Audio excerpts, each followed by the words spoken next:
stop or prevent a violent crime 1 to 3 million times per year with a gun? That's right. Studies from Florida State, the CDC, and the Crime Prevention Research Center show that guns are used to protect life 25 times more often than when they are used to take lives. 25 times. And that estimate is on the low end. So if you believe the good people deserve the best tools to defend themselves and their family, then you should be a member of San Diego County Gun Owners. San Diego County Gun Owners makes it easy to connect with the community that's fighting to defend and restore your Second Amendment right. Become a member today. It's only $10. So go to SDCGO.org/join to become a member today. Gun Owners Radio is expanding our marketing and advertising services. Not only can we help you get in front of the gun owners community, but we can help your business get seen. Websites, SEO, e-commerce, email marketing. Our team can help you connect with your customers. The first 7 people that email get a free website checkup. It's normally a $300 value where our experts will review your website and give you an honest assessment. So email rich@gunownersradio.com to get a free website audit. I know you know somebody with a website who needs help, so give them our information. So if you want to improve your business, if you want to more sales, especially if you want to reach out to the gun owner community in Southern California, get a hold of us and let us help you get a hold of the right customers. Yep, exactly. So how about this hurricane, man? There's no hurricane. Have you seen a hurricane? I'm terrified. Dude, you should have seen KUSI. Oh, we're going to have to cancel you. It's not going to rain. I don't understand Why this one? Because it's called Hillary? I'm just saying. My prediction is that this storm's not going to end in as many deaths as the other Hillary. No. That's my. There's some. But it's okay. It's a tropical storm. Yeah, I grew up in Florida and Hawaii. I'm familiar with hurricanes. Yeah, familiar with hurricanes, and this ain't one. I agree. Now they said it was going to be a tropical storm by the time it hit land, but those can even be. Those can be. So a tropical storm in most areas of the country is just a lot of rain. Here in San Diego, I could totally see how it'd be devastating because we get half an inch and people get float away. So driving home is not going to be fun. But this is nothing. They said it was going to start yesterday, and then it was going to start last night. All the racetracks canceled. Everybody at the Padres put 2 games on yesterday instead of 1 game yesterday, 1 game today. They really just went over the edge. Some school districts even are delayed in starting. Say what? Some school districts have also put off classes for next week. Well, I know. Brittany, she says that, she doesn't have to go to work. It's like. Is your mic on? I don't think so. I don't think so. Hey, Todd. Anyway, at some point I think we're going to have a discussion. I think the public should have a discussion with just how inaccurate the weather folk are in San Diego. It's crazy. They never get it right. I don't understand. Well, the biggest problem is media. Because I just slipped her over to another. So start talking. But that was this. That's not this. No, it's still not. Should be this one here. Yeah, try putting that over. Or you might just have to share that mic for now because this is live radio. Is it live radio? Yeah. Mm-hmm. Are we on? Yeah, we're on the radio. You want to sing? We're broadcasting. You want to sing? Dave, does your mic work? My mic always works. Even yours sounds a little weird, man. Yeah, maybe it's the hurricane. I think it's a hurricane. It's all the lightning and everything. It's all the lightning. Anyway. So did we introduce you to Stephanie yet, Dave? No. Stephanie, Dave, Stephanie. Stephanie, Hi, Dave. welcome to the show. Stephanie, we're going to do a whole interview, but she's the one who opened up the gun shop down in Imperial Beach. I was just talking about you on an airplane flying back from Portland.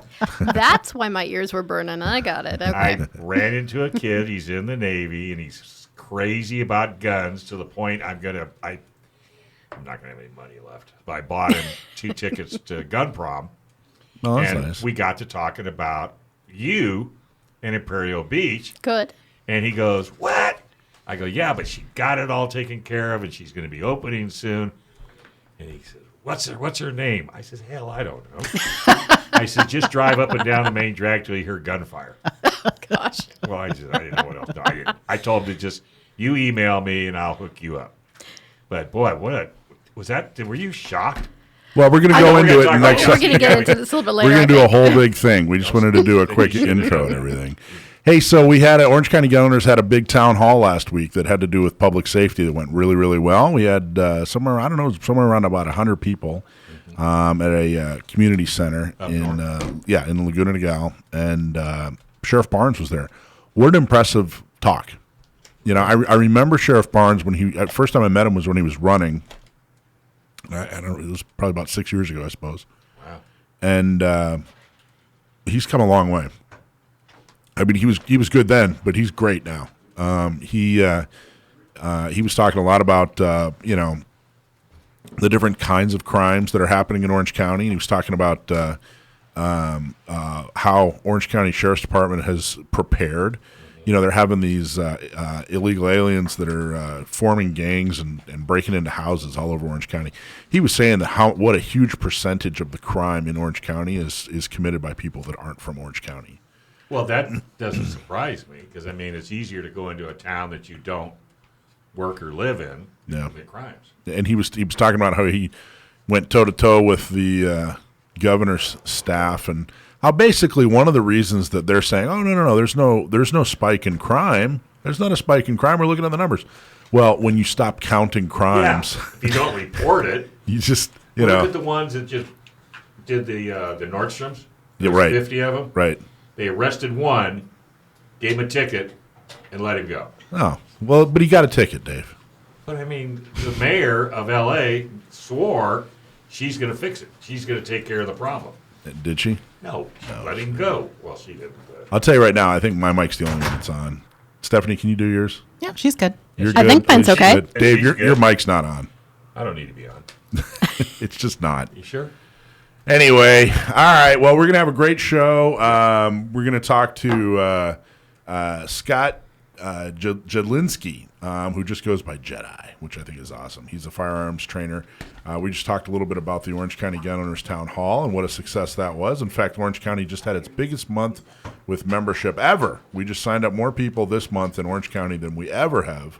And we're going to talk to Stephanie. This is going to be very interesting. I'm very, very happy for you, and I'm very, very proud of the way everything went. And I'm particularly proud of the way our side, that you and everybody who cheered you on conducted themselves. We couldn't have done it without the support of San Diego County gun owners. Let me tell you, Very nice. it was, you guys were amazing. Well, So that's thank very you. nice. That's awesome. And of course, we're going to talk to Sam the Gunman. Do you know who Sam the Gunman is? Stump My Nephew. You know who that guy is? No. No, so not yet. The last segment of the radio show is my nephew Sam, and people send in a trivia question, a gun trivia question, and if we read it on the air, they get a prize, and if they stump my nephew, then they get a real special prize. But very few people can stump him. So we'll have you read the question, and see if we can stump the little 2 minutes. knucklehead. What do you say? My mic is broke. All right. Well, So I just pick up this 400-pound mic and just throw it. You're making her work? who? Yeah, she's got to Poorly. read the question. Oh, no, I have to read something. Oh. She I can- know. That's well, as long as you don't have to lock and load, you're halfway there. Yeah. And everybody, don't forget gunprom.com. Go to gunprom.com. September 16th. Plenty of tickets left. I know everybody in San Diego does stuff at the last minute. I know we're going to get like this big rush, but Yeah, and you're going to be stressing right I was up going to to the say, day. help me prevent a heart attack this year. 1 minute. And, see what you can do about going ahead and buying your tickets now. Yeah, because I already look. No one's going to give you mouth to mouth, so you're toast, dude. So we got to help this boy out. That's the only way I'm going to get it. I figured as much, but no.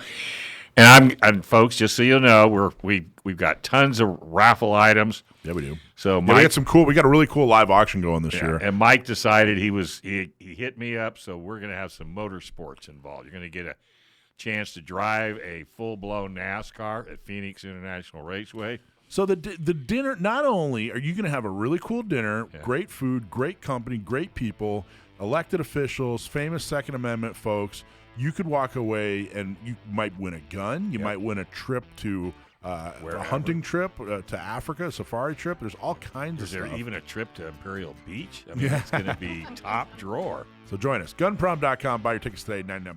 Hey, if you own a gun in California, you should have an attorney that specializes in California gun laws on your speed. Got Scott on the phone. Because if you ever have legal matters that involve firearms, you need California firearm lawyer John Dillon, especially if you have questions about red flag laws, gun registration, gun transportation, or maybe you just need to know that your guns are California compliant.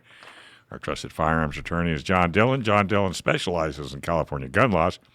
Put his number on your phone right now, 760-642-7150.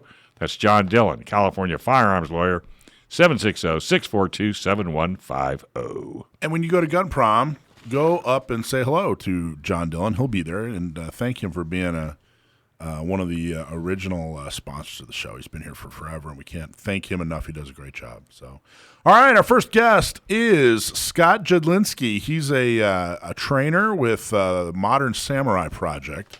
Are you there, Scott? I am. How you doing, man? Can you hear me? Just little. It's a little shaky. I can hear you though. You might be in a hurricane. Yeah, you're in a hurricane. No, I'm not. I'm actually, unfortunately, I'm driving from Pennsylvania to North Carolina, so couldn't avoid that. But. That's all right. That's okay. So tell us a little about. Give us a little bit of your background, your resume. Sure. So, unlike some other trainers out in the industry, I wasn't military. I wasn't law enforcement. I just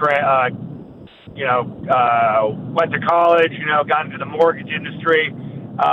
Really started to get into firearms and stuff when I was, living in Northern Virginia, Metro DC area, and I've been training Brazilian Jiu-Jitsu since 1996.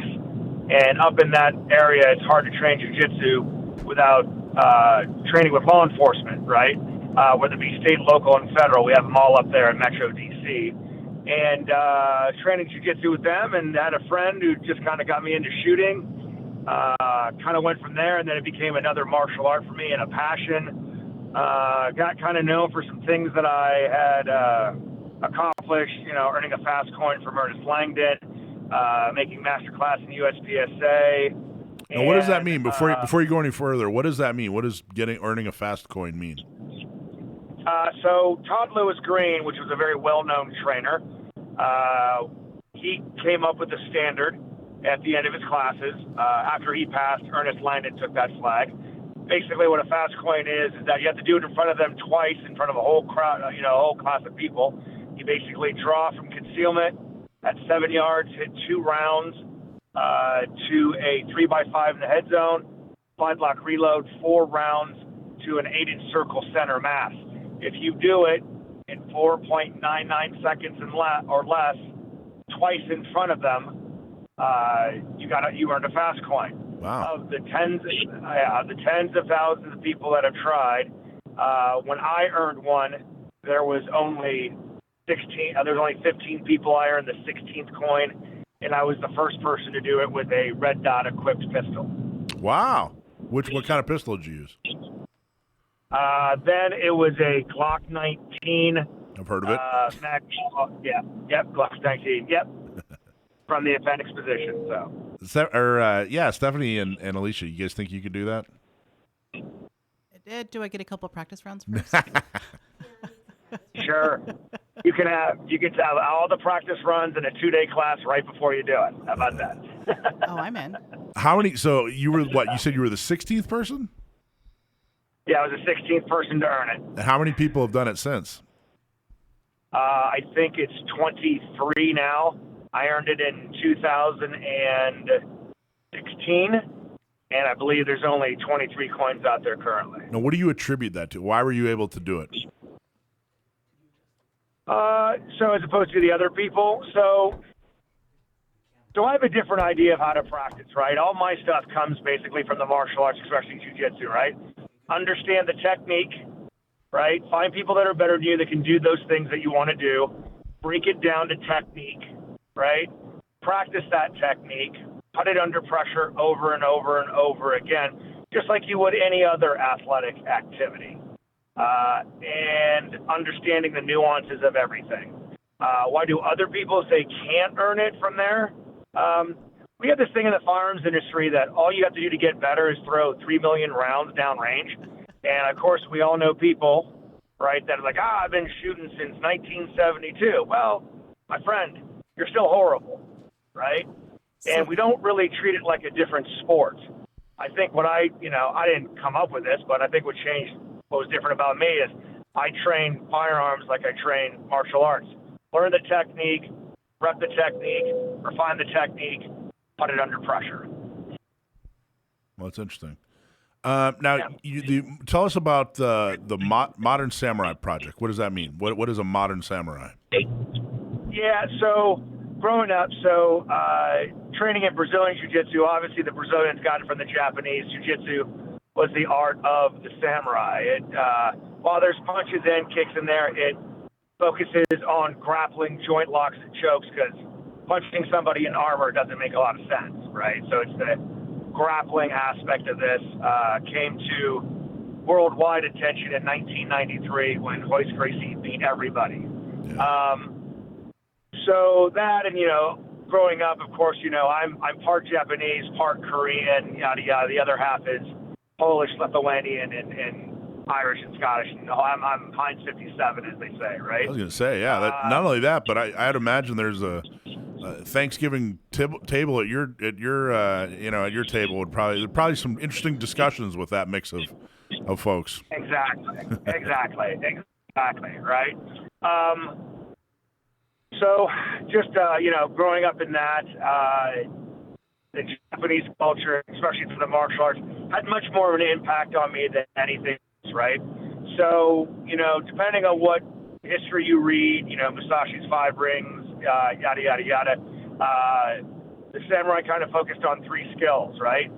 Empty hand, weapon based, and mobility, whether it be horsemanship and things of that nature. Well, Modern Samurai Project came out just as a fan enthusiast. I was writing a blog, doing reviews about the classes that I took, right? Because my main thing is I loved cars. I was into martial arts and guns, right? So kind of the modern samurai. Now people go like, oh, you're some modern samurai. No, I'm a project, right? I'm trying to take the tenets of what the samurai concentrated on, and I'm trying to make myself better. So I'll be a forever project, right? So that's where the name comes from. Started training, started doing those things I said, those distinctions that I talked about. Became part of a group, primary and secondary, which is a large, forum and Facebook groups. Came involved with them, started doing some more training, and then their owner, Matt Landfair, pushed me into trying to teach. And I'm like, nah, I don't want to teach. I just want to be considered an elite student, because you instructors, you can't agree on anything, right? I don't want to be a part of that. Well, so I was in the mortgage industry, and even though Hillary didn't get elected and Trump did, which was good, Donald Trump was horrible for mortgage rates, right? So because business was good, so mortgage rates go up. I need to find a different way to supplement my income. So I said, let's give this a try. And a 20-person class sold out in an hour. Wow. Yeah. So I was like, well, this is fun. I could actually make money shooting guns and spouting my opinion off to people. And then that was 2017, July of 2017. That year I wound up teaching 15 classes. People started calling. The next year I taught 40. The next year after that, I taught 70. Maybe not 70, maybe 60. And then Houston Police Department went full bore on the dot for their department, and that's when police departments started calling. So since about 2019, 2020, maybe 2020, I've been teaching 100 classes a year all across the country, including California. I got to tell you, it really does drive me crazy. I don't know if I've ever even really talked about this, but it really drives me nuts of how instructors, like you said, can't agree on anything. And inevitably, when I talk to an instructor and another instructor's name comes up, I kind of get they take about a half step, closer, and they get in my ear and they tell me why that other instructor's not as good as they are. Yeah, he doesn't know. Well, look, I'm not gonna say anything negative, but that other guy doesn't do it exactly perfect like I do it. So you just got to be aware of that. Drives me crazy. Yeah. Drives me absolutely Yeah. nuts that every instructor thinks they got it figured out. You know? Yeah. Well, so here's the problem with that, right? When I would ask that person a question, I would follow up with this. It's like, okay, how do you do it better? Like on a metric, not ceilings, speed and accuracy, right? The only two metrics that matter when you're talking about this, right? Not feelings, not dogma. 2 not minutes. That your favorite instructor was, is descended from Jeff Cooper. None of that. Tell me how you do it better. And if they can't, that's a clue, right? The second one is, when was the last time you took a class from a different instructor? If they say, I can't remember, that's a clue. Because now they've become their own standard and their opinion doesn't really matter. Well, and that's at least objective, the things that you're talking about are objective. Because I think this whole thing is more art than science, but you can definitely, measure it objectively, and I think that's extremely smart. But I don't know. There's I say that there are a number of instructors that are very kumbaya, and let's all just get together and have fun and be, 1 minute. be better together. But those are definitely the ones I prefer. Yeah. No, I hear you. So what we're going to do is we're going to take a quick break here in just a minute. When we come back, I want to talk to you about the fact that you are really more for advanced, it looks like to me, and then I want to talk about red dots. So keep your eyes on the road, but we're going to do a quick commercial break. Hey, if you listen to Gun Owners Radio, you know how I feel about the current government and financial system. So it's no secret I'm a big believer in diversifying your money with precious metals like gold and silver. But when it comes to buying precious metals, you need the right company in your corner. That's why we partnered with the top-rated precious metal company, Goldco, because reputation matters. Goldco is 6 times Inc. 5,000 winner, 2022 Company of the Year, and they helped people like you and me place over $2 billion in gold and silver. And right now, they're offering Gun Owner Radio supporters up to $10,000 in bonus silver when opening a qualified IRA account. This is your opportunity to protect yourself from out-of-control corrupt government. Don't pass it up. Grab your phone today and give Goldco a call. Take action today so you don't regret it tomorrow. Call Goldco at 855-612-6354, 855-612-6354. And make sure you tell them that you heard it right here on Gun Owners Radio. This picture, Dave, you don't like that one? No, I love that picture. It's really a nice picture. Well, why were you criticizing my picture? Because you were driving. Well, I probably shouldn't be taking pictures while I'm driving. Well, I just thought it was so beautiful. I had to take is a that picture what the while I was reason was? It was just so beautiful over your shiny hood? I was bragging that I was up so early. And you were on your shiny hood. Every time you get up early, you got to take a picture, put it on Facebook. So Okay, I'll remember that. Make everybody else feel lazy. I'll remember. All right, back to our interview. Scott Jedlinski, the Modern Samurai Project, and we were talking to him about how he instructs and a little bit of how he got into it and some of his philosophy. So it looks like, I was looking at your website, I was looking at some of your information. It looks like, I think all the classes I saw were at least intermediate, but more like advanced. Is that the segment that you concentrate on? Yeah, that's such a hard way to like kind of put people in different categories and things of that nature, right? I will say that, how do we categorize a beginner, right? For me, a person that's on the beginning stage, right, is someone who knows the 4 rules of safety, knows range etiquette, right, has taken maybe one basic class before, and they are interested in making carrying a gun a lifestyle, right? As much as they possibly can, no matter where they live.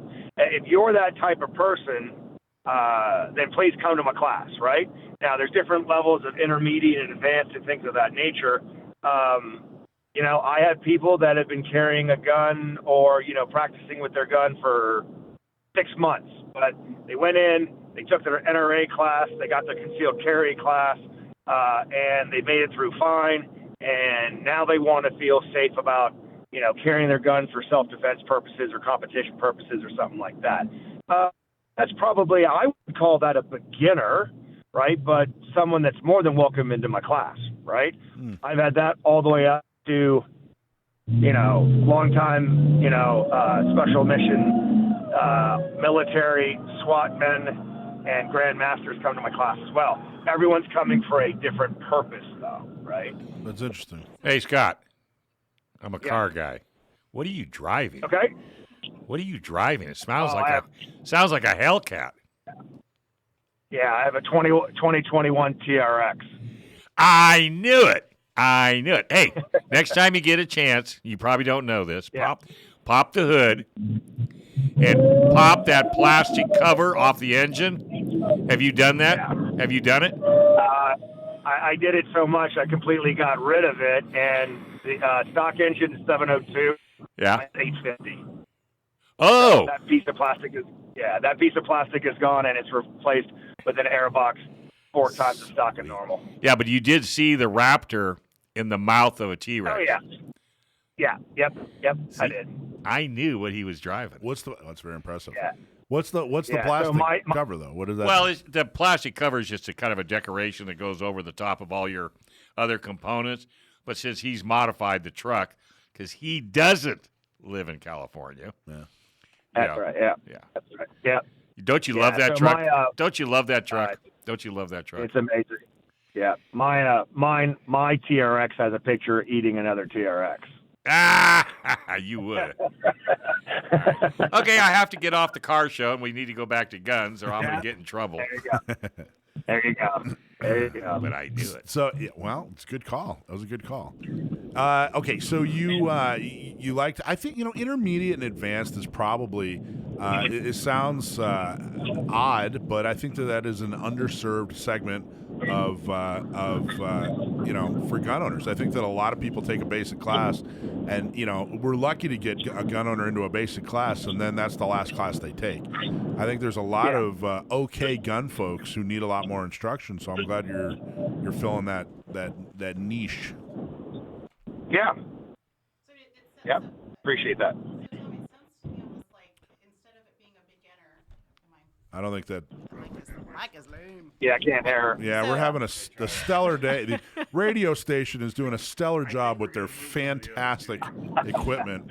Can you hear me now? Worth every penny we pay them. Okay. Quick question. So as I'm listening to you describe what you do, it almost sounds like beginner versus intermediate is not so much an accurate description as much as marksmanship versus tactical or defensive shooting. It's two different mindsets, not so much a skill. I mean, although you need to have a higher skill level to be safe, it's just a different mindset. Yeah, so here's even more information to confuse you. I don't teach tactics. Okay. Right? And I don't teach competition either. There's a new genre of the market coming out called performance shooting. Right? Mm-hmm. It is void of it's just about speed and accuracy, manipulation of the firearm, however you want to do it. Then what you do is you take those core competencies learned in performance shooting, and then you can apply them to whatever application you want, whether it be self-defense, whether it be competition, whether it be work, right? What we're basically doing is taking here's the thing. When shooting is the problem, right, great tactics is not going to solve anything. When shooting solves the problem. But great shooting can solve back tactics. That's a quote from my buddy Mike Pannone, right? So I don't talk tactics. We don't shoot from behind cover.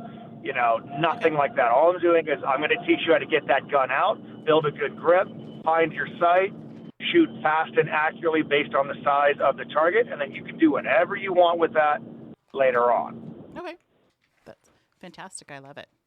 That's awesome. Yeah. So, quick question. Like Mike stated, I was looking at your bio and your classes and things that you do online as well. Yep. And it sounds like you have a heavy emphasis on red dot as well. Are you finding that red dot is kind of the way that the populace is moving to? Or are you seeing a lot of? Are you kind of? I guess here's my question. I am one of those people. I'm curious how common do you see me? I have I know how to run a red dot. I teach people how to run a red dot. Yeah. I think I need to visit you in Virginia. I think I need you to ride my butt and make me do it. I have a hard time kind of changing my mindset to kind of be in that red dot mindset versus the iron sights. How easy are you finding that for people to transition to? For someone that is an instructor like yourself and has some experience with red dot, give me half an hour and you'll never look at your iron sights again. That's She'll good. be on a plane this afternoon. That's good because I'm 47. I can't see my iron sights anymore. So that should work. Exactly. So here are the things that the analogies that I make. Right. So I'm 53. Right. So I'm Generation X. Okay. I remember my dad going, "This automatic transmission, I hate it. I love my manual." What? That makes zero sense. Yes, the manual's fun, but you can't tell me the automatic's not easier, right? Then later on, right, in the early 90s and stuff, these computers, they're so hard. Give me back my typewriter. Who says that now? Who says that now? I'm 78 years old, and I'll take a stick shift every time. Dave says all those things every day. Period. Yeah, exactly. But if your life depended on speed, right, what are you going to take? You're going to take an auto of your fastest car, or you're going to put a manual in your fastest car. You're going to do an automatic, right? There's a reason why they took the stick shift out of F1 cars. So. Well, I think there's kind of a weird attitude. It's like I think people really like the idea of being proficient, so they have to have something to be proficient at. So if it is too easy, then they're not. It's almost like, well, gee, if I don't have to learn all these different skills, because you even see that on, I remember seeing that years ago when Glocks started getting popular, and 1911 guys were like, that thing's it's a toy, it doesn't. You should know how to take the safety off before you pull the trigger. You should know how to do this, that. It's like, well, I don't want to have to do. I'm not here to prove 2 anything. minutes. I'm here to learn how to defend my life. Right. And I think why do I want to make it harder?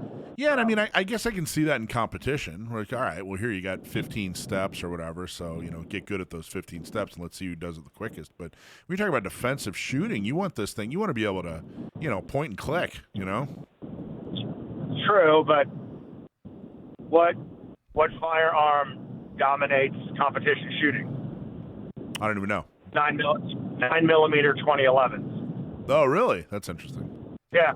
Well, yeah, because it's a great gun. What held the 1911 back was horrible magazines, right, in 45. Who wants to shoot that and get arthritis? Now, right, now they fix the magazine problem and they're 9mm. Right? Yeah. Everybody is shooting 2011s with based in 9mm because it's just it's a fantastic gun. So it's funny how 1 minute. Right, history repeats itself and stuff like that. That's true. Right. And I'll ask. Your other host there. When was the last time you taught somebody how to drive? You start them out on a manual. Not anymore. Yeah, Nobody does that anymore. You're right. Actually, we got to get going, Scott. Tell everybody how to get a hold of you. What's your email, or not your email, your website, and what's your website? Yeah. So Modern Samurai Project. If you put that into Google, you'll find me everywhere. Just put in Modern Samurai Project in .com, on YouTube, on Instagram. And you'll find me. I'm everywhere. I'm the only one out there, I think. Awesome. That's very, very cool. Great interview, man. Appreciate what you're doing. Hope you get to where you're going safely. I think it's hilarious that Dave figured out what kind of car you were driving. So hey, it's a disease. Yeah. And I'm envious. Yeah, I'm going to see if I can't get this thing to 1,000 horsepower. Go for it, brother. I'm right there with you. Outstanding. All right, well, you take care, buddy, and be safe. All right, guys. Yep, be safe, guys. Bye-bye. Hey, have you ever wanted to get a pilot's license? Well, here in San Diego, pilots can fly almost every day, which makes San Diego one of the best places to learn how to fly in the world. You can learn to fly with San Diego Flight Training International. Check out this deal, just for gun owner radio listeners. 1 hour of ground school, 1 hour of flight with an instructor. Yep, you get to fly. Normally $400, and for listeners, they'll knock $50 off, so you get it for $350. Getting started is easy. You need to give them a call at 858-569-1822 or learn to fly with SDFTI. Or just call them 858-569-1822 and thank them for sponsoring Gun Owners Radio. So we talked a little bit about how up in Orange County we did a couple of town halls, which were really, really, really fascinating. But especially I was talking a little bit about Sheriff Barnes. He's the sheriff up in Orange County, and he's doing a fantastic job. He had a lot of really great things to say about his CCW program, which, I don't know if people know this, but basically Orange County CCW program is what everyone pretty much copied when they started issuing. They looked around and said, okay, well, is anybody doing this right? And Orange County was head and shoulders above everybody. So he talked a lot about the success of Orange County's CCW program. I think it's about a 4 or 5 month wait up there, which is way better than San Diego, but still not as good as it's been in the past. But that has to do with Bruin. The Bruin case was like a big. Everybody who's getting a CCW today could already get a CCW in San Diego and already get a CCW in Orange County before the Bruin case. But the Bruin case was really it's kind of a big advertising. It's like earned media for CCWs. So that created a big backlog and across the board. Everybody's having to wait a little bit longer.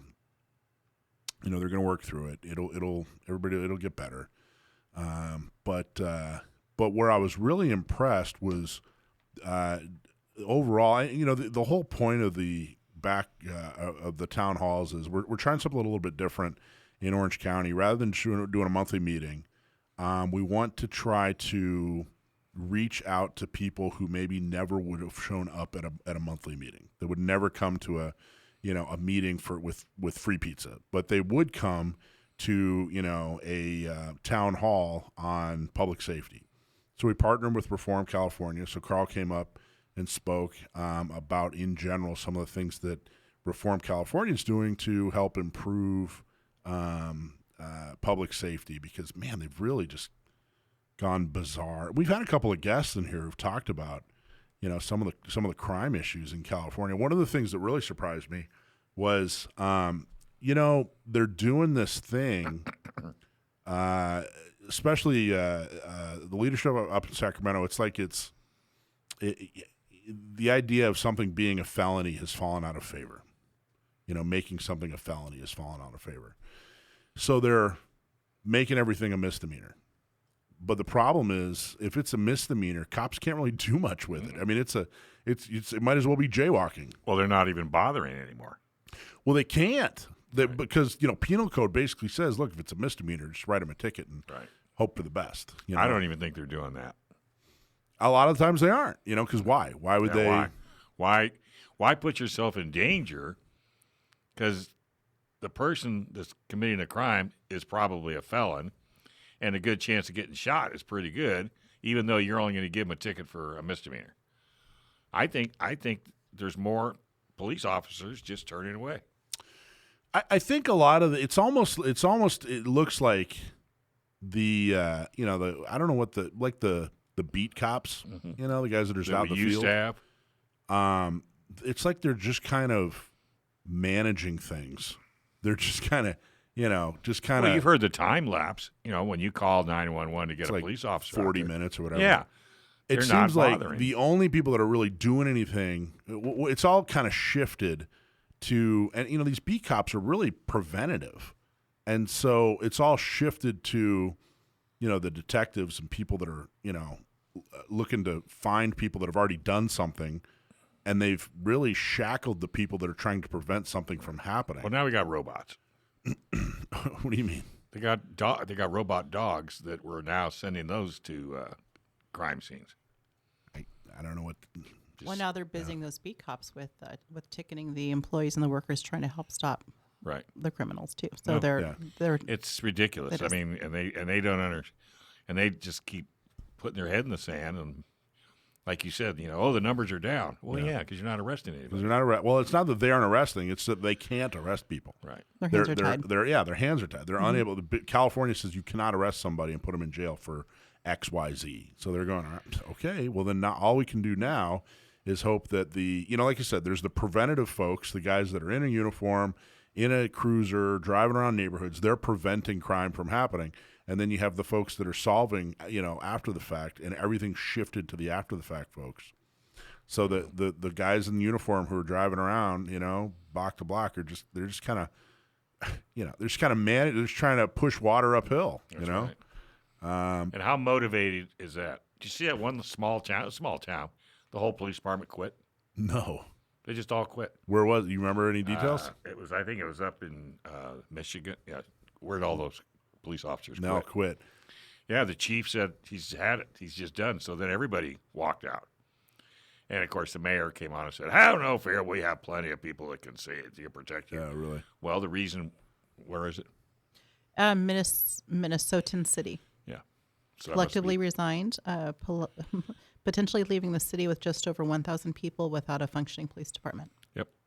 Well, and you're going to see more and more of that, I think. The other thing that was really, really refreshing about Sheriff Barnes and what he was talking about was how he was, you listen to, he put the blame squarely on drugs. It's so many drug addicts people that are making money off drug addicts that are causing so many crimes, violent and otherwise. Where you listen to, Mayor Todd Gloria talk about the homeless problem, and we need more houses. We need more, we just got to build more houses. You're supposed to say, gee golly. Yeah, like that's not the problem. Never has been. It's like if we just bought them all a version of Quicken and they could manage their finances better, then they wouldn't be homeless. It's ridiculous. I know. There's so they're many only drugs. stealing from Nordstrom's because they're hungry. Yeah. Those purses must really be tasty is all I can think of. And they actually believe this. Do you think they actually believe it? I told you they're aliens. I've already told you that. But they must. I mean, why would they? I just don't get it. I think it's a massive excuse. For what? I think it's like when you're a little kid and you know what I mean? There's you blame it on your friend. Well, I was, I didn't. It was little Frankie. Frankie said, and I didn't know, and I didn't know. God, how many times have I done that? And then you got to convince yourself it's real. Yeah, right. You got to convince yourself you really believe that. Yeah. It feels more like that. It feels like if you Todd say it Gloria, enough times, you will eventually believe it. Yeah, it feels like that. It does. It feels like Todd Gloria is a 7-year-old who's really trying to convince himself that the BS that he's trying to sell us is real. And he does it with a straight face. Yeah. And so does Newsom. And he's going to eventually run for president. Newsom is so. I think he's delusional. I think he's delusional. I think he's a sociopath too. I do too. There's no such thing as a lie in his world. No. Yeah. I mean, he destroyed San Francisco. He's going to destroy California, and he thinks that we're going to welcome him in open arms to destroy the United States. Yeah. Well. I mean, I know, but you say that, but with the machine that's behind his, I'm telling you, man. And the apathy. Yeah. But it was good to hear from Sheriff Barnes. The town halls went really, really well. I think the combination of Carl talking about some of the ballot initiatives that he's pushing to try to reverse some of these things, and then us talking about, Orange County Gun Owners was talking about, how can you get your CCW? How can you get involved in the process? And then Sheriff Barnes really, really reinforcing that. It went over really well. And then we also were at Rifle Supply up in Huntington Beach. They had a big to-do.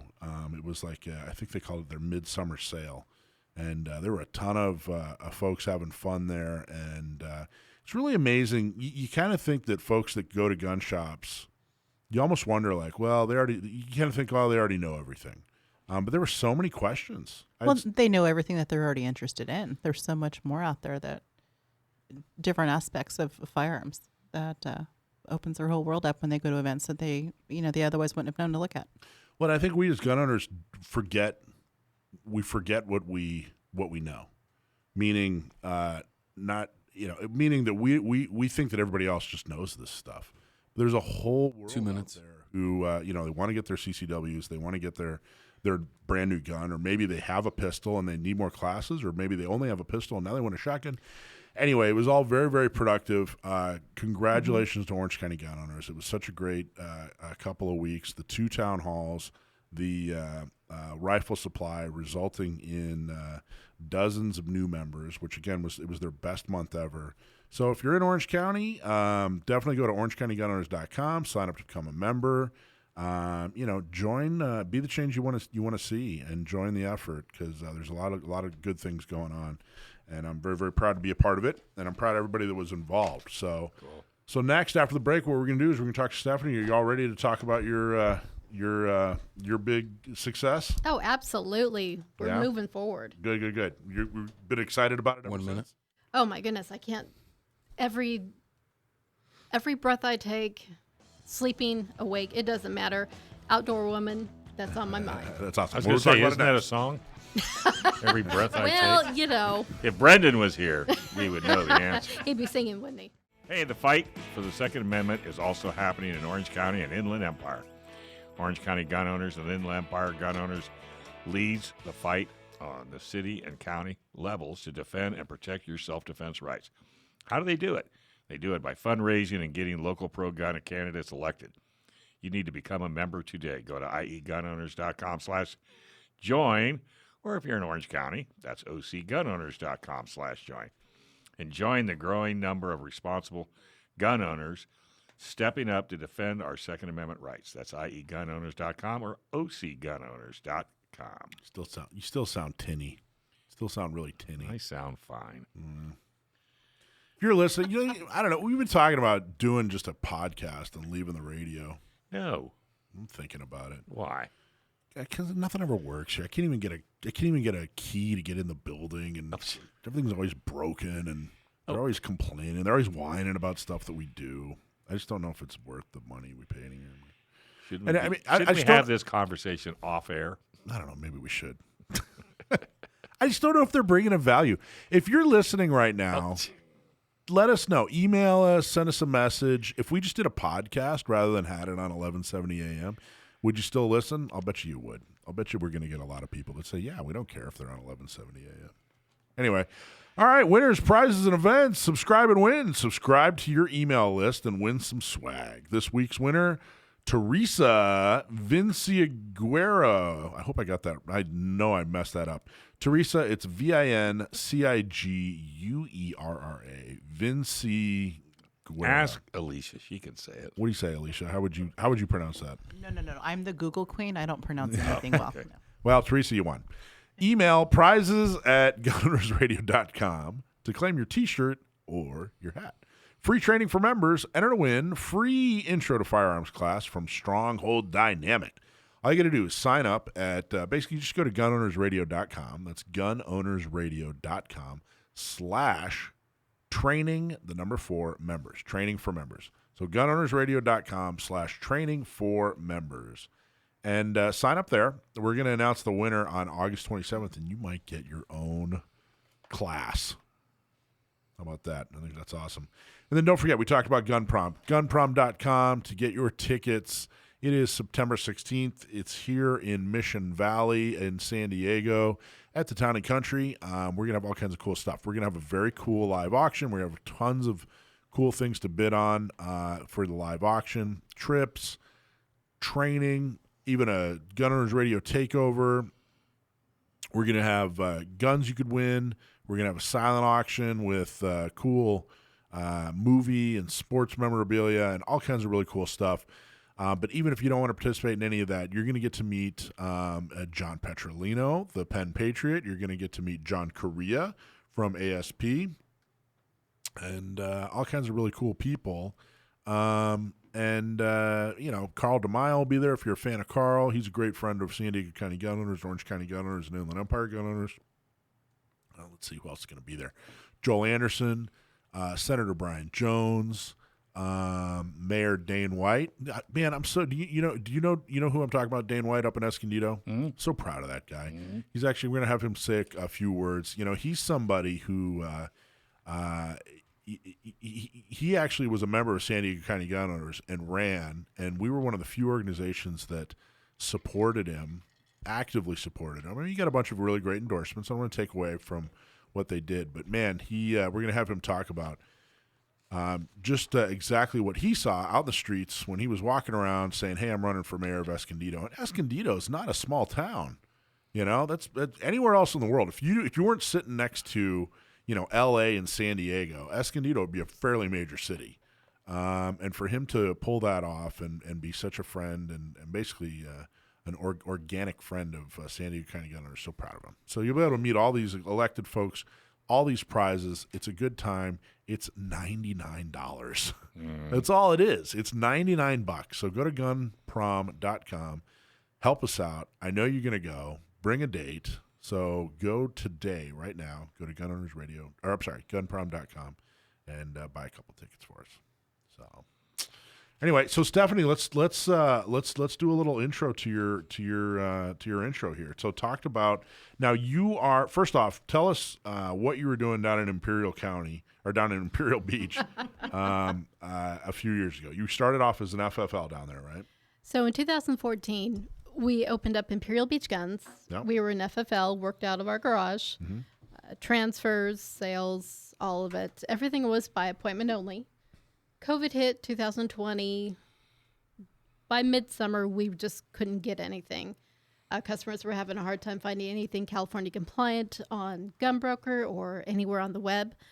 So my husband's active duty military. Mm-hmm. We decided, well, he's up for orders, so let's go ahead and move and see what happens.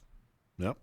We hadn't spent a whole lot of time together. He'd been deployed off and on for 10 years, so it was kind of nice being all together for a while. So you guys you left California for a short bit. We did. We left California, went to Colorado. Now, how did you? What made you decide to have an FFL in your home there? How did that even happen? How did you get into that line of business? Back in 2012, before my husband was getting ready for deployment, 2 to 3 weeks before that, somebody tried to break into our home. Oh, geez. The next day, we were down in Big 5. He had said, "Okay, pick out a shotgun, any shotgun." Okay, picked one out. Went to the range, made sure I knew how to use it. I actually ended up taking a class while he was gone. It was great. I enjoyed it. Shotguns are controlled chaos. But after he got back, we started going to different gun stores looking for other firearms, whether it was a shotgun for him, a handgun for me, just so I could expand my knowledge and my training. They would hand anything I asked for to him. Oh, that did not go over too well. Yeah. So I decided I did not want another woman to go through that. Good for you. Hence, Imperial Beach Guns came about. Nice. It was slow starting. Yeah. But soon we had, within about 2 years, we had more and more women coming. We had, of course, a lot of guys would show up and they'd have things transferred through us or they buy things from us, but they bring their girlfriends, they bring their wives, they bring their sisters, their daughters. Was there anything in particular that you specialized in, or just, hey, if you need a firearm, we're here to educate and service you? If you need a firearm, we're here to educate. Come on in, ask questions. You don't even have to buy anything. Just come in and ask a question. If you want some training on how to handle a firearm, come on 2 in. minutes. We'll go over it. That's great. Now, did anything happen with the person that attempted to break in? Did you guys file a police report? Did they get caught? Anything happen with that? Turned out it was a couple of kids looking for a party at 2:30 in the morning. They were just at the wrong house. Oh, geez. But, when you're pounding on a window, yeah, that's kind of the wrong thing. That's pretty scary. So just wanted to make sure everything was covered with that. Well, Imperial Beach is such a nice little town. I had an opportunity about a year ago to spend some time in Imperial Beach, and it's so beautiful down there.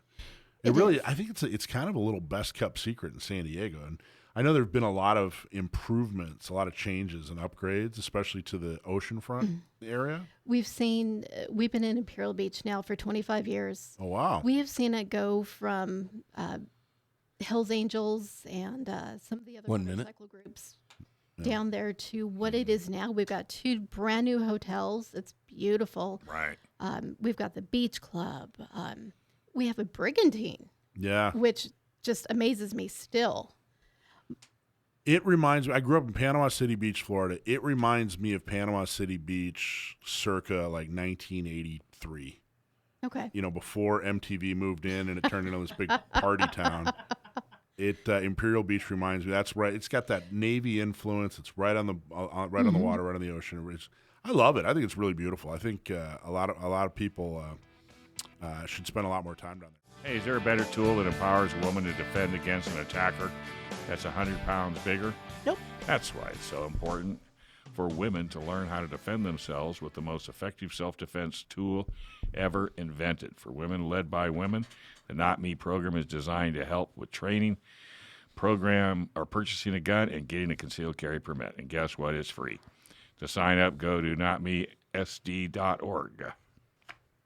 All right, we're talking to Stephanie from the Outdoor Woman. And Stephanie, we were talking about how you lived in Imperial Beach for 25 years, which is awesome. I used to watch sunsets down there a lot, right by the pier. It's gorgeous. I mean, it doesn't matter if you're on the pier or if you're over at the end of Palm. They've got this great statue of a surfer. Yeah. It's beautiful from there, too. Yeah, he was he was a lifeguard, wasn't he? He was. And if you go up Palm, too, they also have these designs. It's supposed to be surfboards taken over by Ivy, but it's all the different styles of surfboards from over the years. I think they started back in 52, which is when the city was established, or 56. Oh, wow. Well, it's a beautiful little town. I really do think more people should go down there and have a meal and watch the sunset, because it really is beautiful. And I had no idea. You said it was kind of rough 25 years ago, huh? I had no idea. It really was. My husband was down there before I was, and when I came down, I would not walk anywhere without him. I didn't feel safe. It's not like that at all anymore. No. It's not even close to that. Not at all. Now, middle of the night, I can even go out and I'm fine. Yeah, it's really beautiful. It's really peaceful. It is. It's quiet. From our house, we can even hear the waves a mile in from the beach. Nice. So, okay, so you were an FFL. You thought someone was trying to break in your home.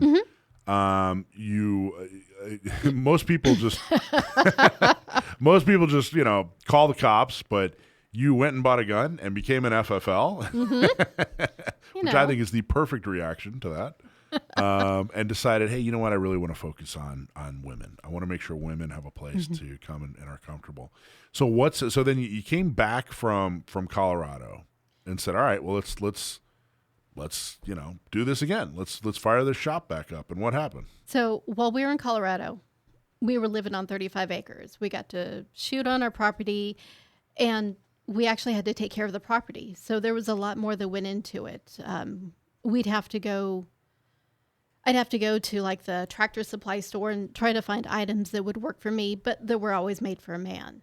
And so that's kind of where Outdoor Woman came about. And I figured, okay, so we'll expand the store. No more Imperial Beach guns, because we're not going to focus on guns. That's such a hot topic. That will be a part of our store. But we're going to focus on women and outdoors.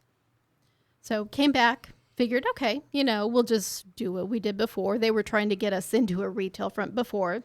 They wanted us out of the house as far as the store went. Who, they being? They being the city. Okay. And which, by the way, let's just kind of go piece by piece here too. There are a fair amount of there are a lot of places that have pretty stiff regulations for at-home FFLs. That's not as easy as it sounds, right? No, it's not. So, I mean, you still have to abide by all the same rules and laws that a regular gun store does. You have to have the security and everything else, but it's at your home. Right. So right. Yeah. But I'm not sure that. I guess what I'm saying is, being an at-home FFL is tricky. Not just in Cal. That's not really necessarily a California thing. It's tricky in most states. Is that accurate? Or is that not accurate? I don't know about many other states, but for us, I mean, it's where you live. Yeah. So you're exposing yourself and your home to all these other people, all these other strangers, all these people that, they hate guns, so they know where you live. They can come in. It's an exposure that not everybody wants. Well, yeah, but I guess what I'm getting to though is that that's part of it. But it's if you're involved in selling something, you don't necessarily want to do it in your, in your home in a cul-de-sac, and your neighbors are complaining because your customers are parking next to where they like to park, and you know what I mean. It makes perfect sense that, hey, you know what, I don't want to do this for my home anymore. I want to have some kind of storefront. That makes a lot of sense. But that's not necessarily a California thing. It's not like California. Oh no, it's forced you out of your home and into a shop. No, but we were having so much traffic, and it wasn't. Our neighbors weren't complaining, which our neighbors are wonderful people. Awesome. They weren't complaining, but we were so busy. Our store opened at 7 a.m., and there were times I was in there from 7 a.m. to 10 p.m. Wow. Because that's how busy we were. That's a good problem to have. It is. It is. So you decided, okay, we're gonna get a commercial, we're gonna get a storefront in Imperial Beach. And what do you do? How do you even start? Did you already have a place in mind, or how do you even find a place like that? So we went ahead and we started looking, found a couple of possibilities, and before I even wanted to apply for a lease, I wanted to go into the city and make sure the city was good with that. Well, they weren't this time. Talk a little bit about that. How do you know they weren't? Was it a big shock, or was it more of a hold on, what we don't really know, or like what was, you know what I mean? How did they behave? So they were fine giving me my FFL for the house again. That wasn't an issue. But moving into a retail front, they weren't. They wanted to push us through going in front of the city council and having to do this whole presentation. And because there was nothing on the books or in the penal code for firearms, for a firearms store. And I guess it had never come up before. There's been firearm stores in Imperial Beach before, but it wasn't something that was ever addressed and I guess put down in writing. Sometimes, in these zoning laws, they have these general terms, Exactly. and if they get squirrely and nervous, then all of a sudden, well, gee, it doesn't specifically say firearms. They start making up their own little definitions. And that's exactly what they did. Well, it doesn't say firearms, so we can't really do anything. Well, we need some clarification. And it's going to have to go in front of city council. Okay, so how long is this going to take? Fortunately, they were able to push it forward because we've worked with the city before over the years, and they did a good job. I was surprised. The people in licensing? Is that who you're talking about? The people in licensing, or permitting? Yeah. And yes. Yeah, so they hey, how you been? I remember you. Yeah, we did this before. They were pretty cool about everything. Actually, they weren't. That's a whole new staff. Oh, wow. Okay. But Tyler, the city manager, he was the one in licensing when we first started our Imperial Beach guns. And so we worked with him before. I was able to go to him, and he worked with the licensing department. We got everything moved up to city council, taken care of. And we had that, I think it was July 28th meeting, where unfortunately we did have to do a moratorium for 45 days while they put together some rules and regulations. Which was probably, I felt like that was a little, describing it as a moratorium was a little dramatic. I agree. They should have just said, we're going to put it on a hold. Yeah. We need to do this. Yeah. The word moratorium just sounds so ominous. It does. Well, it sounded like they actually made the decision that they said we're going to vote on having a moratorium, rather than what actually happened was they said, hey, you know what, we're going to work with you, but we just want a little time to put together the, to line up all our ducks. It was really I don't know. Wouldn't you say that's if they would have said it that way? I mean, just that word moratorium. Yeah. That just brings out a lot of. And I don't know who said that first, but it showed up in the Union Tribune. It hit the news, and then it was like a thing. And I even talked to a couple. I turned down a couple of interviews. I was like, no. It's not a moratorium. Here's what happened. And they're like, oh, all right, okay, great. And then just kind of, left it alone. But because the word moratorium was in the city council write-up, that's how. Was that where they got it from? That's how it kept getting out. I see. So I mean, even I did a couple of interviews, but I had quite a few requests. There's no reason. I So agree. not until August. Did any of the city council members reach out and talk to you individually? Is that something that happened? Did any of those city council members, say, hey, explain this to me or help me understand or anything like that? Well, Carol Seabury has always been, she's come to the shop before. She's wonderful as far as firearms go. We have kind of a group of girls there in IB. We all get together every now and then. And Carol was one of them, but because she's on city council and they are prohibited from discussing things like this, that wasn't something that was ever brought up. Okay. She has to talk to staff about it. Really? Yep. She had wanted to, and we had made a plan to, but it never actually happened because it's something that would have nullified her vote. Because I wanted to talk to her and to Mitch and to Jack. So she had made an invitation out to a I wasn't couple aware of that. I wonder what the background there is. I don't know, and I don't quite understand it. I would think that if they had more understanding of the firearms laws for the state of California and federal, they would have made a better there are a few. I wonder 2 if minutes. it's some kind of something buried in the Brown Act. I really am against a lot of this. That feels very First Amendment violating. It feels like a city council member should be able to come up and talk to you and just say, hey, let's for my own information here, let's talk. So staff is actually who put together the rules and regulations for the city council and city attorney to review. And they did call. Yeah. We did go over things. I met with them several times. So they were very interactive with me, which was appreciated.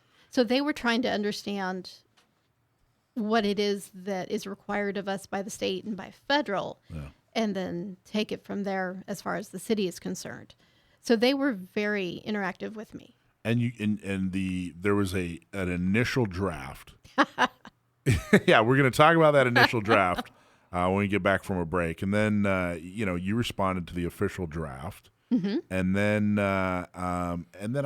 some good things happened. I felt so. We'll talk about that, but it really truly was, a victory. I think that it's good in the fact that it was a victory, but it's a victory that didn't even need to happen.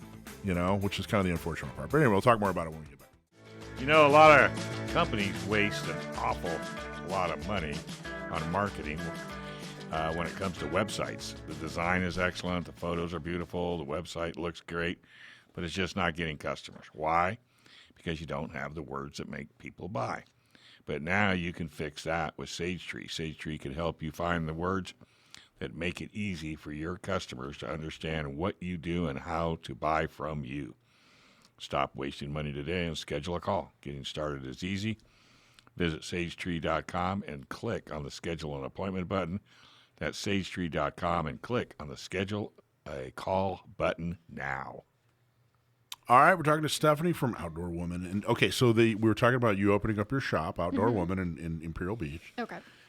And there was even a point where you were starting to consider going outside of Imperial Beach, huh? There was. We weren't sure how things were going to go. I mean, the city staff was great. They were calling. They were getting information. But with the climate today, with firearms, I wasn't sure what was going to happen because I was so surprised that they voted this hold on licensing for firearm stores. So that was just a big surprise. How deep did you go? Did you have other places in mind? I mean, how deep did you go into the idea of not opening it up at Imperial Beach? I had scouted several areas and actually taken a look at how much rent was, square footage, different places. So I was ready just in case. Wow. And now, did you already have a place in Imperial Beach in mind? We did, and we do. We're still waiting to see if they're willing to lease to Outdoor Woman because firearms are involved. So it's always a question when it comes to liability for the owners. And that must be tough too. I mean, waiting this whole thing, trying to get. You got to get licensed. You got to talk to the feds. You got to talk to the state. You got to talk to the local, and then trying to, it takes months, and you got to tell some landowner or some landlord, I should say, hey, I need 3 or 4 months of doing nothing to get this all squared away. I mean, it's not an easy task.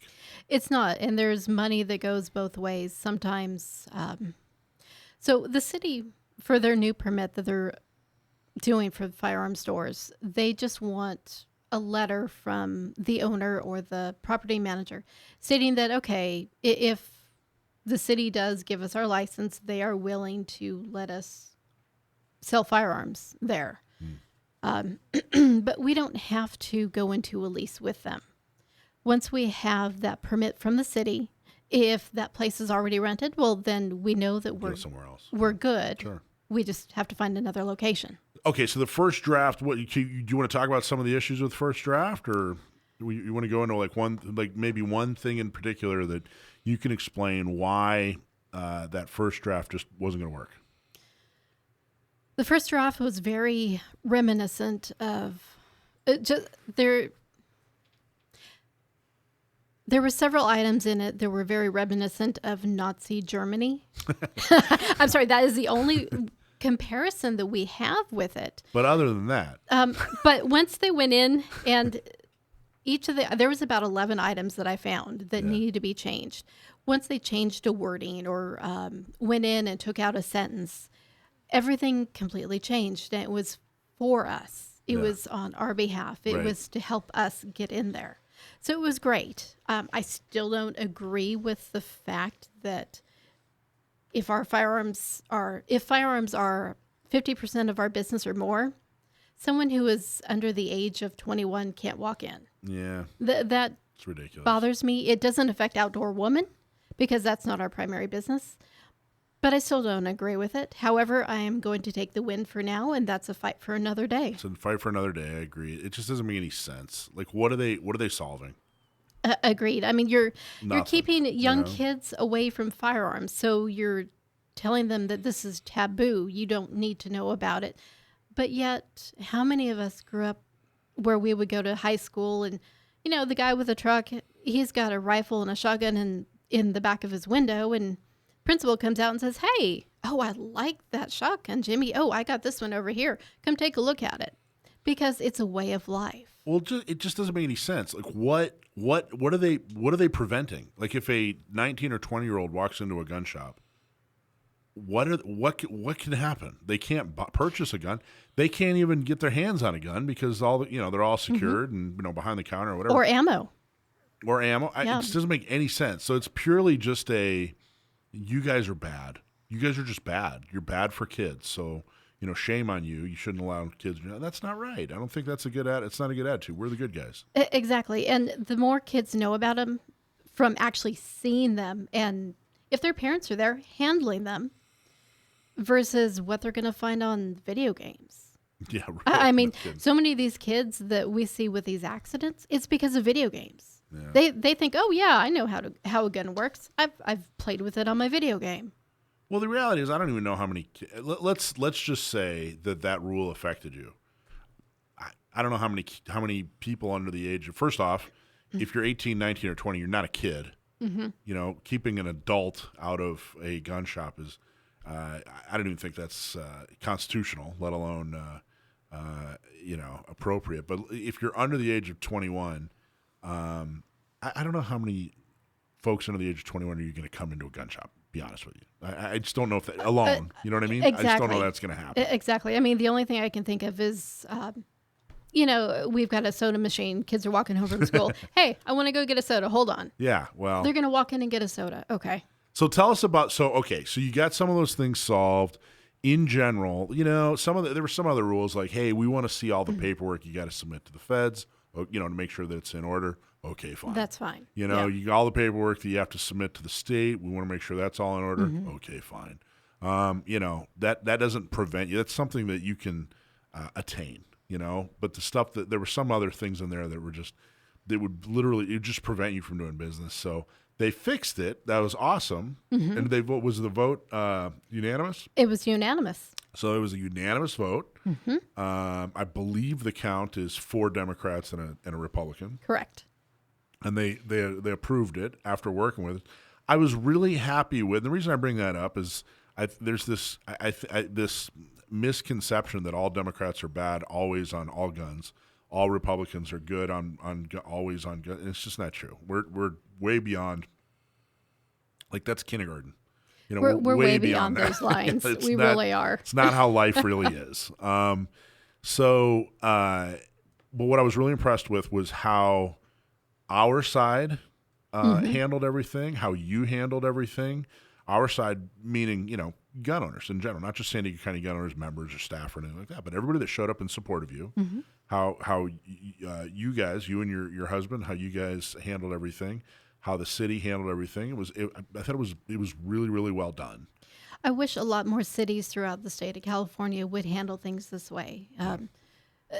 Outcomes would be much better instead of just laying down the law saying no or saying these are the rules and not having any negotiations between themselves and the business or the person that's trying to obtain whatever it is they're trying to obtain. That used to be the American way.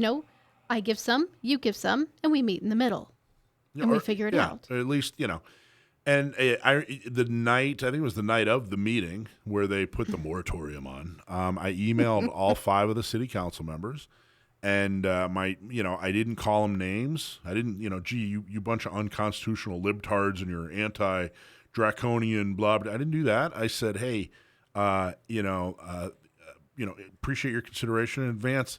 Here are the reasons we're concerned about putting a bunch of rules for gun owners on the city level, and basically said, hey, a lot of these rules are designed to be unattainable, basically be a roadblock because, we don't want a gun shop. So, and I gave them some examples, and I got some responses. A couple of questions were asked, and, acted as a resource, and they were very thankful. And, it sounds like you had a great experience working with the city. I don't even think you didn't have to get an attorney involved, to my knowledge. We had one ready, but we didn't have to. And, things went great. And I think that folks showing up at the meeting and talking about it and saying, hey, here are my thoughts, that helped tremendously. This thing's textbook, man. It was a really good example of the way things should go. It was. And the fact that I guess the word moratorium actually got things out there and made people start talking about it and thinking about it. And what does it really mean to have a gun store out there? And how does Imperial Beach fit in with all of this? Yeah. Because Imperial Beach has been a Navy town since its inception, really. There's always been Navy bases there.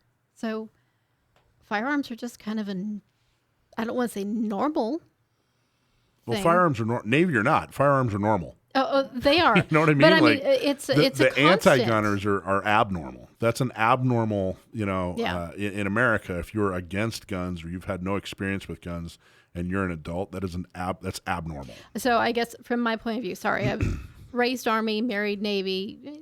We've guns have always been in my life. Yeah.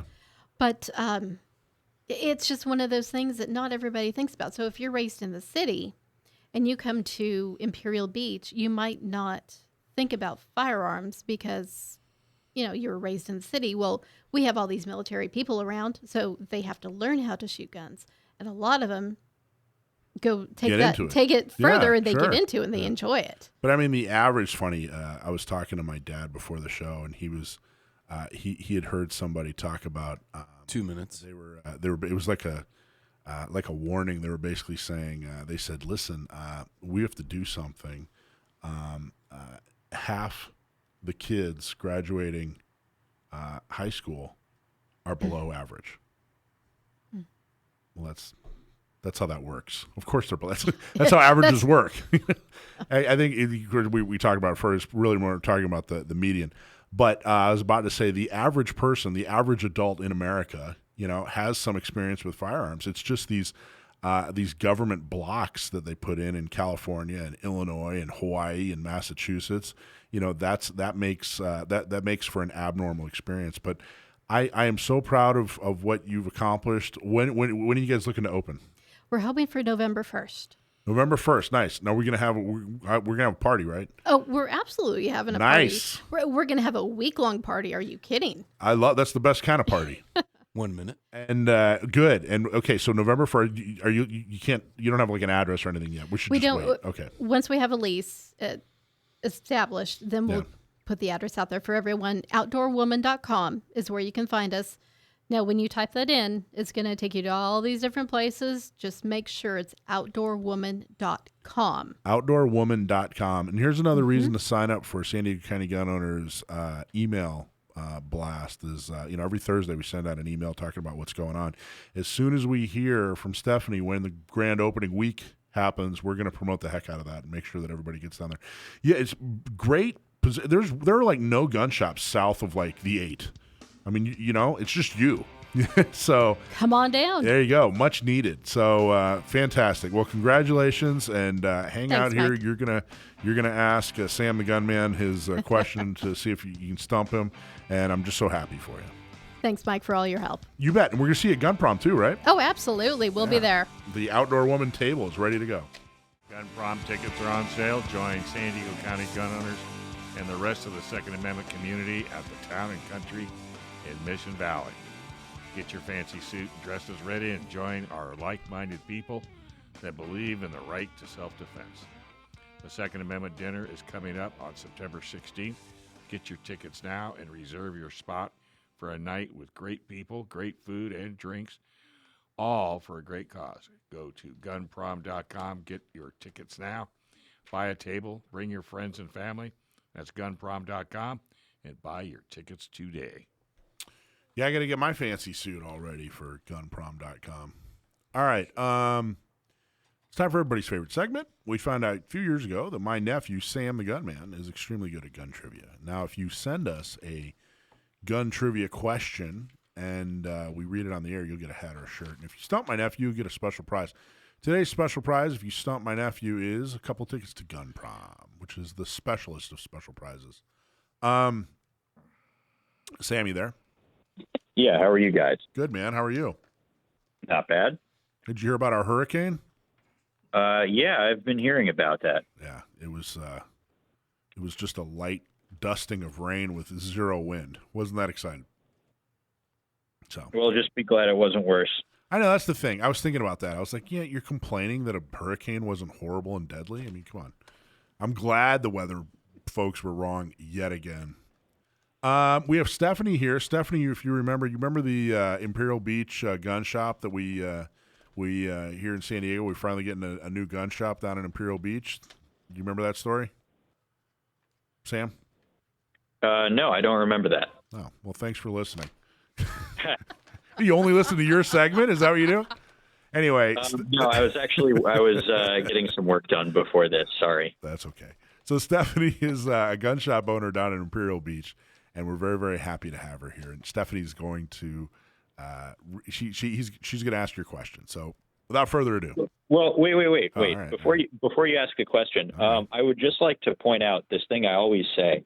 And I don't know if people believe me, but you guys out there in San Diego really have a great community. It's good to hear of another gun shop opening, because if that happened out here on the East Coast, particularly in my area in Virginia, people would go, oh, it's not going to be able to succeed.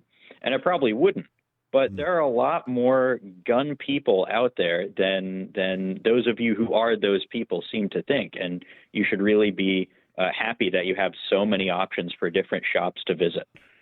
I agree with you. I think you're absolutely right. In fact, the gun community in California is wonderful. More specifically in San Diego, it's absolutely wonderful. And the gun shops and ranges that we have in San Diego are like the best in the state. And I've pretty much been all over the state. And then, I haven't been to every state and I haven't been to every gun shop, but, whenever I go to a different state, I definitely check out their gun shops. We really have the best, but not just quality of the shop, but the attitude. It is kind of a, we're all in this together. And I hate to say it, but the adversity that we face just being gun owners in California, I think that's probably a big part of why we're all, kumbaya and hugging and, joining arms and lighting candles and whatever else we do, Stephanie. Well, we've had to go from, 20, 30, 40 years ago with the grumpy gun store guy to happy and trying to succeed because of all the politics that are playing into our Second Amendment right now. Yep. So if you're not happy to be selling guns in California, then something's wrong. Something's wrong. That's right. Okay. Thank you, Sam. Excellent point. Without further ado, let's ask the question. Who's it from? All right, Sam, this is from John in Bridgeport. What motorcycle manufacturer also manufactures shotguns? John in Bridgeport, thanks very much for writing in. What motorcycle manufacturer also manufactures shotguns? This is a tough one because I don't really know motorcycle manufacturers. So thinking about it from my perspective, it's which shotgun manufacturer also makes motorcycles. I want to say Ithaca, but that's sort of an odd one, but I'm just taking a shot in the dark here, no pun intended. I'm going to say Ithaca. What is I don't remember the answer. Go ahead and read the answer. All right. Long before manufacturing shotguns, the Benelli family started producing motorcycles in 1911 and continues to do so to this day.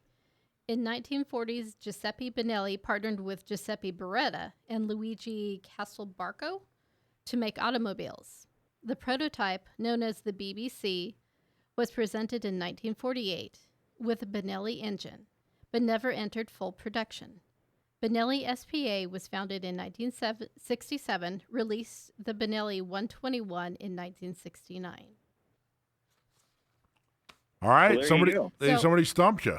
So we also have BSA that produces motorcycles and shotguns as well. Oh, really? Okay. Yes. Talk more about that. Who is? I don't even know who BSA is. It's not Boy BSA Scouts. makes motorcycles. Is that Boy Scouts of America? Oh, BSA. That's right. I know what you're talking about now. It's not Boy Scouts of America. Sam. It's not Boy Scouts of America. Come on. So they do side-by-side shotguns. I didn't know that. Yep. Well, there you go. So there's actually two. Two. I feel like motorcycles and shotguns kind of go hand in hand. I think don't so know. too. You know? That just sounds like fun. Yeah, it really does. All right, Sam, what do you got? What's your latest blog? What's a blog you want to tell us about? Well, first off, congratulations to John. That was a great question. I had no idea Benelli also made motorcycles. That was a really good one. You earned it.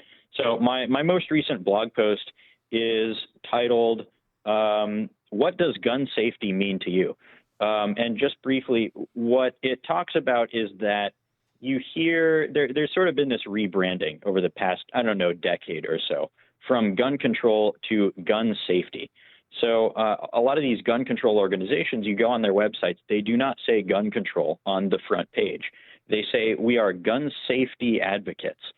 But what I point out in the blog post is that really isn't true, because anytime there's some kind of there's some kind of push from our side, from the people who actually own firearms and are gun people, for something that seems like common sense gun safety, it doesn't get any support from the people who call themselves gun safety advocates.